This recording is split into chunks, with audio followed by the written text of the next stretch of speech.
तुम रात को मायके नहीं रुक सकती। चलो रीना, देखो ना कितनी देर हो गई, 10:30 बजने वाले हैं। सुधीर घड़ी की ओर देखकर बोला, माँ बाबूजी सो जाएंगे तो दरवाजा खुलने में भी दिक्कत होगी। सुनते ही रीना का चेहरा उतर गया। हमेशा यही होता है, जब भी मायके में कोई कार्यक्रम होता, सुबह से तो भेज देता सुधीर रीना को मायके, लेकिन रात में बिल्कुल भी नहीं रुकने देता। बड़ा परिवार, चाचा ताऊ, सबके बेटे बेटियां और खुद की भी दोनों बहनें सब इकट्ठा होते और साथ ही साथ 5-6 भाभियां भी। काफी बड़ा संयुक्त परिवार। हर महीने कोई ना कोई उत्सव होता ही रहता।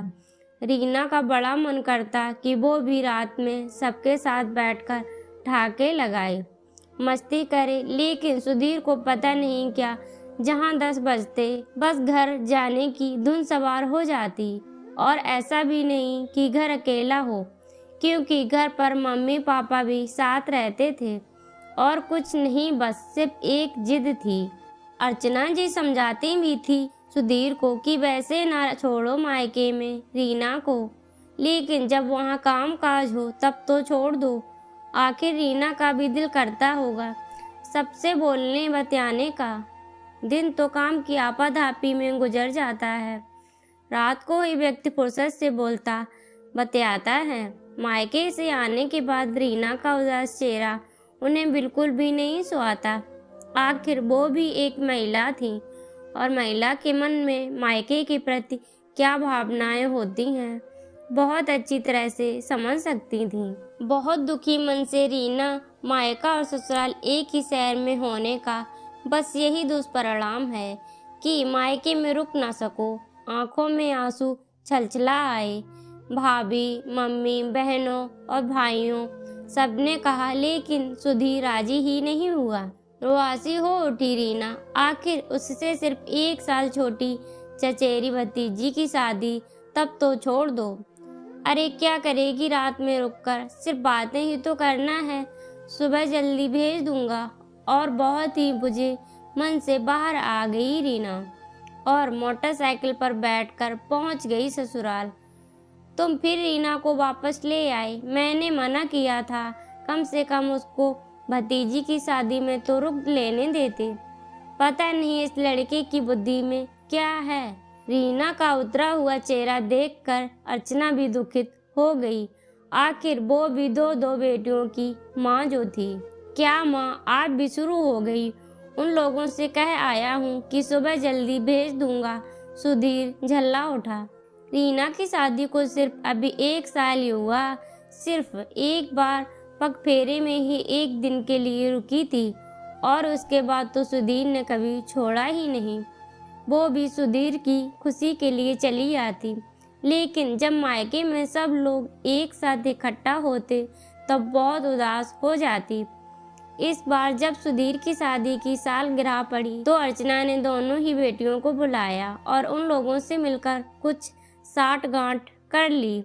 जब कार्यक्रम निपट गया तो दोनों बहनें अपने अपने बैग लेकर वापस जाने लगी।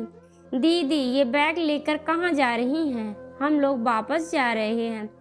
वापस जा रही हैं? क्या मतलब? अभी बिल्कुल नहीं जाने दूंगा आप लोगों को। आपको तो पता ही है कि हम लोग रात में ही कायदे से बैठकर बातें चीतें कर पाते हैं। आप कब आई और कब चली गई पता ही नहीं चलेगा। क्या बताऊं, तुम्हारे जीजा जी इसी शर्त पर लाए थे कि रात को ही वापस निकल लोगी। जब हमने हामी भरी तभी तैयार हुए।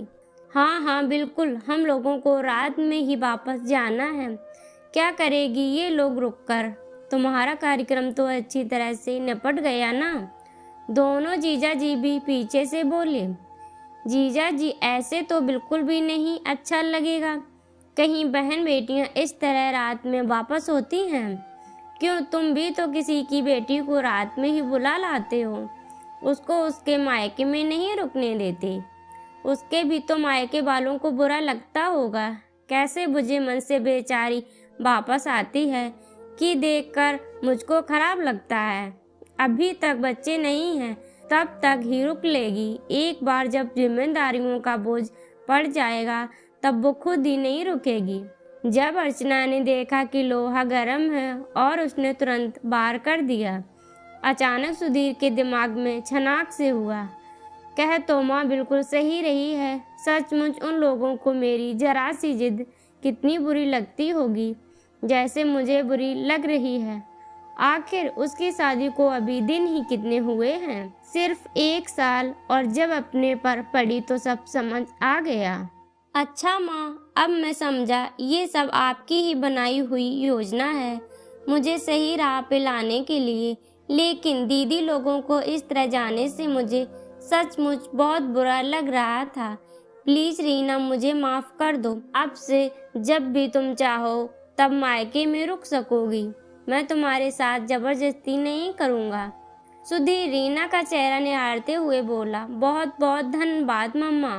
और रीना खुश होकर अर्चना के पैरों में झुकने लगी। अर्चना ने रीना को उठाकर अपने सीने से लगा लिया। बेटा, इसमें धन्यवाद की कोई बात नहीं। आखिर मैं भी 2 बेटियों के साथ अब तुम्हारी माँ भी हूँ, और बहू के मन की भावनाएं सासू माँ नहीं समझेगी तो कौन समझेगा। तभी दोनों बहनों ने हंसते हुए अपने अपने बैग वापस लाकर रख दिए और खिलखिलाती हुई अंदर वापस आ गईं, क्योंकि वो लोग तो वापस जा ही नहीं रही थीं। ये तो सिर्फ सुधीर को सीख देने की योजना का ही प्रारूप था। दोस्तों, ऐसी ही कहानियाँ सुनने के लिए चैनल को सब्सक्राइब करें, वीडियो को लाइक करें।